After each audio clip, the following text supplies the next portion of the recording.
If you've been told that stress might be affecting your fertility, and that idea either makes you feel really guilty or frustrated or even more stressed, then I'm talking directly to you.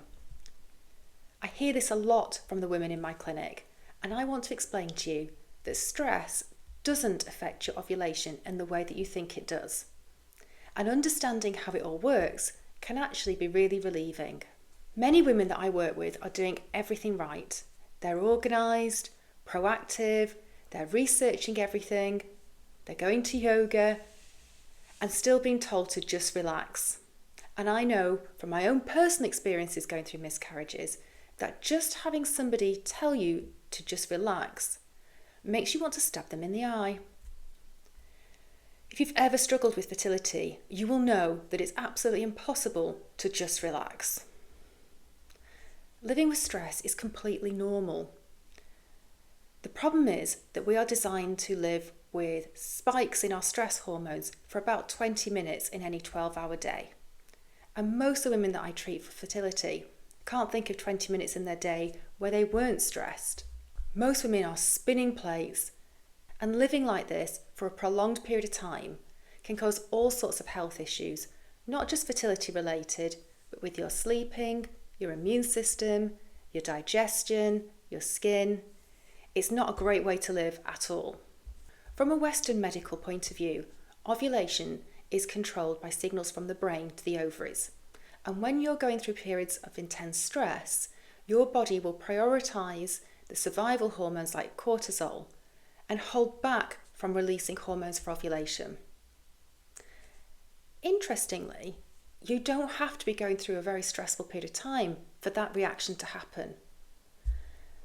Sometimes just a constant background pressure, doing too many things, being too busy, and the lack of rest is just enough to alter that signal.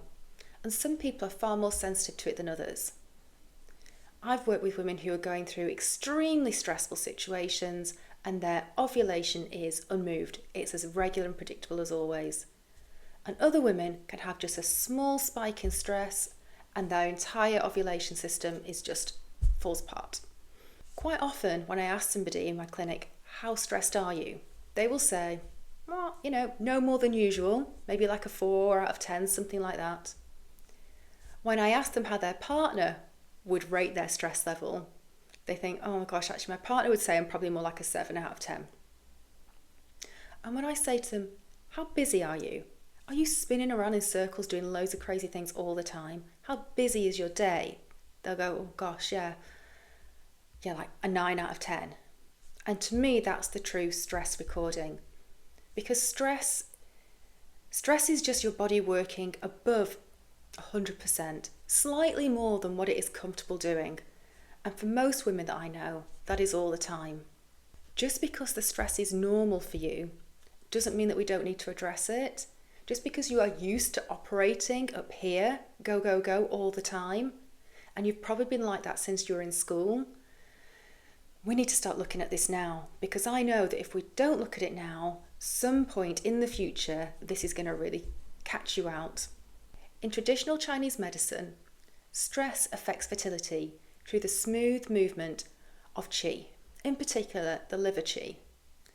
And when that qi becomes constrained or restricted, your circulation is affected, including the flow of blood to the ovaries and uterus. It can't move smoothly around and nourish those organs. We talk a lot about the balance of yin and yang. Yin is the cool, quiet, calm side, and yang is the energetic, outgoing, warm side. So if you're constantly charging around, you can't sit still, you always have to be doing something, then we've got to really look at addressing that balance and including more calming yin activities. In my clinic, I actually work with far more women trying to conceive their second babies than I do for those struggling with their first. There can be many reasons for this and it's complicated, but what they all have in common is that their lives are considerably busier than ever before. Most women are trying to do everything.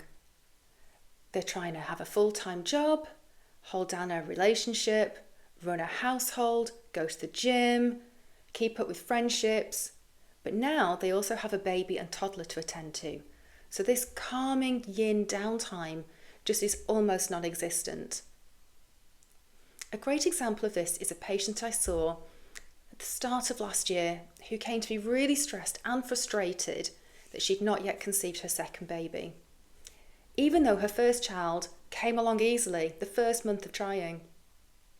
But she'd also set up her own business, and although it's really rewarding, she was mega busy.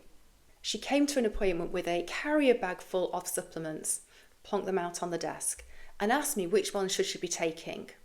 It's costing her a lot of money to keep up with all of this. Now, I'm a fan of supplements taken properly, but there are no supplements on the market which are better than having the basics in place. And by that I mean good sleep, good food, exercise, and drinking lots of water. So I made a suggestion. Stop buying lots and lots of pills and focus on going to bed early. 10 p.m. I want you in bed and asleep at 10 p.m. at night. It was so important that she balanced this busy yang lifestyle with some calming yin and allowed her body to balance and the blood and the qi to flow around unrestricted in the body. Now, it sounds simple, but this was the hardest thing to ask her to do. And she struggled. She struggled to get herself to bed by 10 o'clock every night. But there is nobody more determined than a woman trying to get pregnant. And after 2 months of just this simple change, she fell pregnant with her little boy and gave birth just before Christmas. So supporting ovulation under stress isn't about doing more things or spending more money. It's about nurturing your body, creating a balance between the yin and the yang, and putting your own health first. I always think that if a woman breaks, then the whole house will fall down because she's doing everything. She's holding it all together. So prioritising your basic needs of sleep, food, little bits of exercise and water, it will be difficult to achieve, but so important for your fertility health, for your health whilst you're pregnant, and for the rest of your life. These are not luxuries. These are your basic biological requirements.